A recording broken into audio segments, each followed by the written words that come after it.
What everyone got wrong about feudal is most people, whether fans of history or not, will have come into contact with the concept of feudalism in one way or another, and will have heard terms such as feudalism, vassals, and lordses to describe the legal and social structures that made up the period known as the Middle Ages. This is understandable, as up until the 1990s, the majority of historical research assumed that the feudal pyramid was the overarching system that defined the economic, social, and military fabric of the medieval era.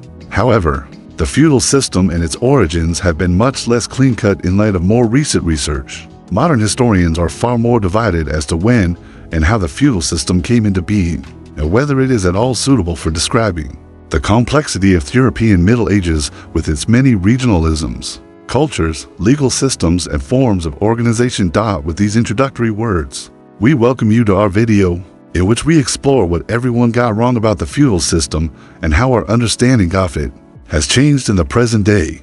But before we get to the deconstruction classical model of feudalism of the feudal system, we should first take a look at the outlines of older research. The classical model by which historians understood the emergence of medieval feudalism developed at the turn of the 20th century and still filled university handbooks as late as the 1980s. This model assumed that the feudal system developed in the 8th century under the Carolingian Dynasty, which practiced components of vassalage and fiefdoms inherited from the late Roman Empire. The idea of commendation, as well as the customs of the early Germanic people, the term commendation dares, from the Latin say commendare, to entrust oneself to someone. In the final centuries of the Western Roman Empire, it was a practice where a free man placed himself under the protection of a more powerful man in order to receive a form of maintenance and protection. In return, the subordinate was now obliged to serve and obey his new lord.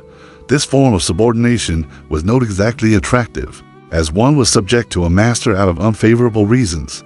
Nevertheless, this was a common practice in late antiquity and early Middle Ages. The other more attractive personal component of vassalage was thought to have emerged from the oaths of allegiance sworn by warriors and lesser chiefs towards greater chiefs among the ancient Germanic peoples. However, this practice was likely not Germanic in origin, but was probably an adoption of Roman military oaths, which were first adopted by the Germanic peoples when they entered into the service of the Empire AF, term migrating into Roman territory, and in continued use by the powerful even after the end of the Roman Empire in the West. Both of these forms of allegiance formed the personal basis for how medieval vassalage, as it was understood by 20th century historians.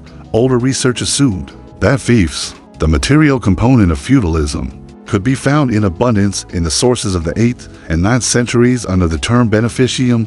Mostly, these beneficia were legal transactions in the widely used legal practice of the precarium loan. In this practice, a person is asked for the temporary use of another person's property, usually land, without the borrower receiving ownership rights. The reasons for entering into such an agreement were manifold and mostly favorable for both parties. However, what was most important about this precarium loan was its flexibility in usage and the fact that it created social ties dividing ownership and use between two parties. For a certain period of time, older scholarship granted most of these precarium loans on the basis that these were particularly favorable to the person requesting them, simply as fiefs, and concluded that they were issued by lords to vassals in return for military service. Thus, in a short time, the elements of personal loyalty in the form of commendation and warrior oaths merged with the granting of land in the form of precarium loans and formed the feudal system, whereby the warlike period of the 8th century, in particular, was thought to be a catalyst leading to the development of the feudal system. The driving force for the spread of this new practice was thought to be the need for more cavalry soldiers. It was suggested that besides the internal struggle for supremacy over the realm of the Franks, the confrontation with forces from the border regions of Europe led to a change in the Carolingians and the rise of fiefs composition of the Frankish army, in contact with the agile cavalry warriors of the Arabian sphere and the Avars, as well as the need for a rapid reaction force against the raids of the Narsemen. Frankish armored horsemen had replaced peasant foot soldiers as the more expensive and time-consuming equestrian service required greater material resources than that of a foot soldier. The horsemen needed to be financially equipped. This is where the practice of granting fiefdoms in the form of precarium loans was believed to have intensified. It was stated that Charles Martel had requisitioned property from the large lands that church institutions held and issued it as fiefs to his men in order to obtain more cavalry warriors that were bound to him as vassals with above-mentioned practices. However, Pippin the Younger and Carloman, the sons of Charles Martel, wanted to return the requisitioned property to the church in the middle of the 8th century. Naturally, both kings did not want to do without the military potential of their vassals and could not simply dispossess them of the granted lands. So they resorted to a trick. The church received their land back, but had to hand it over directly to the vassals as precarium loans, who could thus continue to perform their military service for the king. This model quickly spread throughout their Frankish empire, and ecclesiastical and secular magnates adopted it from their own property or from land that they themselves had received as a fiefdom from the king. They gave land to their subordinates as a subfief.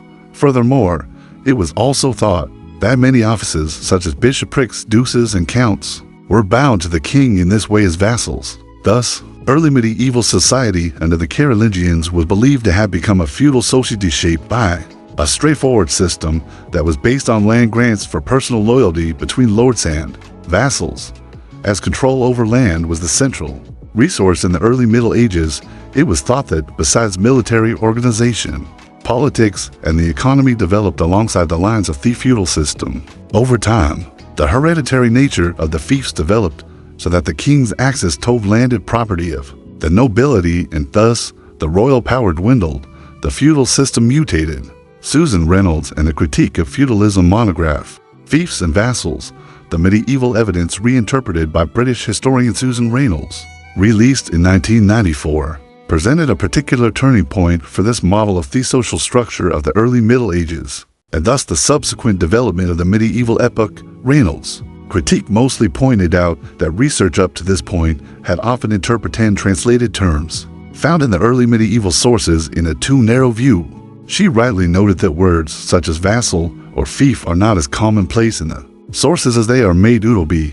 Moreover, when they do appear, they do not automatically have to be read in the model of the feudal system, especially not in the context of a lord-vassal relationship that is mostly based on military service. Yet older research did exactly that and was thus very intentional and one-sided with the translation of source terms, as already mentioned. Terms such as vassy and beneficia can be found in the charters originating in the Frankish world from the 6th century onwards. However, Susan Reynolds showed that these terms were rarely as unambiguous in the early Middle Ages as older research depicted them. Only on rare occasions were the charters oft-times precise in the terminology and usage. Thus, the interpretation as a lord and vassal relationship who exchanged loyalty and lands for military services, advice, and protection is only in very few cases the most likely. Similarly, a large number of other words such as fideles, confidant, homines, and milites were liberally interpreted as vassals and thought of directly in the context of feudalism, without taking into account the ambiguity of these terms or the precise background they might have in a charter. In many cases, however, the sources distinguish quite clearly between these different terms and do not depict them in any form of a lord and vassal relationship. The term beneficium is also far more ambiguous in its use in the sources. It encompasses a range of phenomena and practices corresponding to its basic meaning of a benefice, and could refer to a broad range of land loans or benefiting events. Historical research from the 1930s and 40s was not unaware of this, but undertook the step of excluding all beneficia from the peasantral area of life from their consideration, as the so-called peasant fiefs could not be compared with knightly or vassal fiefdoms. Unsurprisingly, this artificial scientific separation led to a narrowing of the terms, which otherwise would have a variety of meanings and uses in the early medieval sources. Furthermore, regional developments and local particularities were not really taken into further consideration while interpreting the sources. Thus, the terminology in the sources must be taken seriously in the context of the individual source, because what serves as a vastus provided and what the beneficium was received for is often not as clearly stated as the concept of feudalism makes it out to be. Reassessing the sources and terminology in addition, some of the basic developments that are assumed by older research about the origins of the feudal system are not as strongly proven as they seem, and have since been reconsidered in the wake of Reynolds' studies. To begin with, The assertion of older research that Charles Martel confiscated church property and issued it in exchange for military service is not proven. In fact, there is hardly any evidence for the confiscation of church property on a broad basis from the sources of Charles Martel's time. The fact that Pippin the Younger and his brother Carloman restituted church property under their reign is also not based on a large number of surviving precarium loan contracts, but only on the result of a single synod held in 743 or 744 in Estienne. Although this synod mentions the connection between military service and precarium loans, it speaks of an impending war for which church property was to be to equip warriors for a limited period of time. There is no hint that this was a common practice, or that it had the restitution of already alienated property at its core. Furthermore, the idea that officials such as bishops, counts, and dukes were bound to thinking as vassals is one formed on a foundation of sand. During the whole Carolingian period, sources differentiated between vassals of the king and holders of office, the latter often singled out by the office's terminology.